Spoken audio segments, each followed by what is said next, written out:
বন্ধুরা, আমার চ্যানেলে তোমাদের সকলকে স্বাগত। আজ আমরা ক্লাস 4-এর আয়ন মার্টিন প্রশ্নবিচিত্রা থেকে পরিবেশের দ্বিতীয় পর্যায়ক্রমিক মূল্যায়নের 13 নম্বর স্কুল সলভ করব।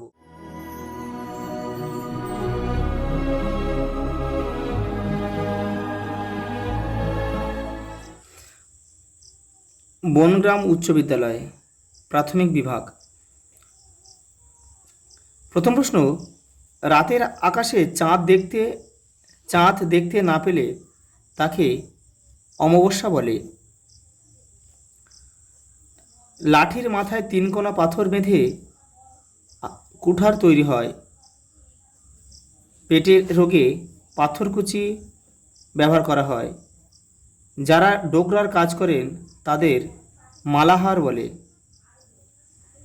ছিপ ঘুনি তৈরি হয় বাঁশ দিয়ে।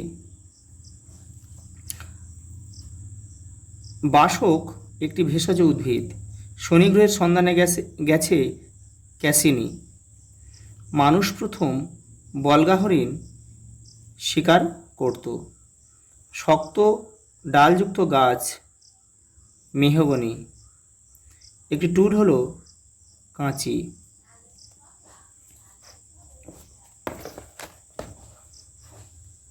পরেরটা 2 দাগের দেখে না, শূন্যস্থান পূরণ করো। গাছ থেকে আমাশয় রোগের ঔষধ তৈরি হয়।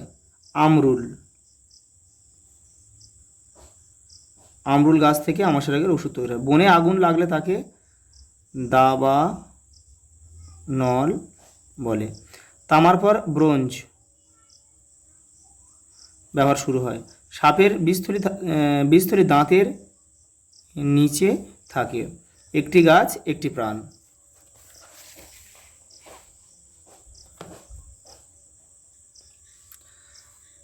3 দাগে নিচের প্রশ্নগুলির একটি বাক্যে উত্তর দাও। মানুষ কুকুরকে কেন পোষ মানিয়েছিল? আত্মরক্ষার প্রয়োজনে।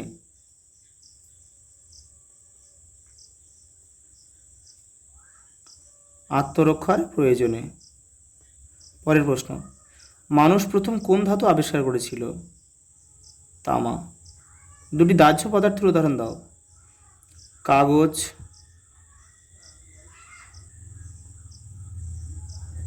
কাঠ। মাটিতে মেশে না এমন একটি বর্জ্য পদার্থের নাম লেখো। প্লাস্টিক,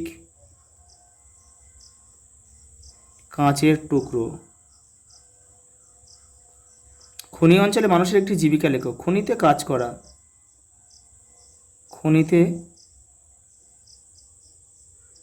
কাজ করা। একটি যন্ত্রের নাম লেখো যার চাকা আছে কিন্তু যান নয়। সেলাই মেশিন। 4 দাগের বাম দিকের সঙ্গে ডান দিকে মেলাও। মৃৎশিল্প। কলকাতার কুমোরটুলি, নদিয়ার কৃষ্ণনগর। রেল ইঞ্জিন তৈরির কারখানা চিত্তরঞ্জন। এখানে খ লিখতে হবে। শিবের গাজনের মেলা, এটা হবে পুরুলিয়া, বাঁকুড়া, মেদিনীপুর। এখানে গ লিখতে হবে। সিল্কের শাড়ি, বাঁকুড়া, বিষ্ণুপুর, মুর্শিদাবাদ। এখানে ঘ লিখতে হবে। পরেরটা টিকা লেখা ছৌ নাচ। তোমাদের টেক্সটের 104 নম্বর পেজে উত্তরটা রয়েছে, দেখে নাও। এই যে এখানে রয়েছে ছৌ নাচের কাহিনী। এখান থেকে লিখবে, এখান থেকে এই পর্যন্ত লিখবে। পরেরটা আছে ভেষজ উদ্ভিদ। তার মানে ভেষজ উদ্ভিদ কাকে বলে আর কয়েকটা উদাহরণ লিখতে হবে। যেসব উদ্ভিদ দিয়ে মানুষের রোগ ব্যাধি সেরে যায়, বা যেসব উদ্ভিদ দিয়ে মানুষের জীবনদায়ী ওষুধ তৈরি হয় তাদেরকে কিন্তু ভেষজ উদ্ভিদ বলে। যেমন নিম, তুলসী, কালমেঘ, কুলেখাড়া প্রভৃতি। আজ এই পর্যন্ত, দেখা হবে পরের ভিডিওতে।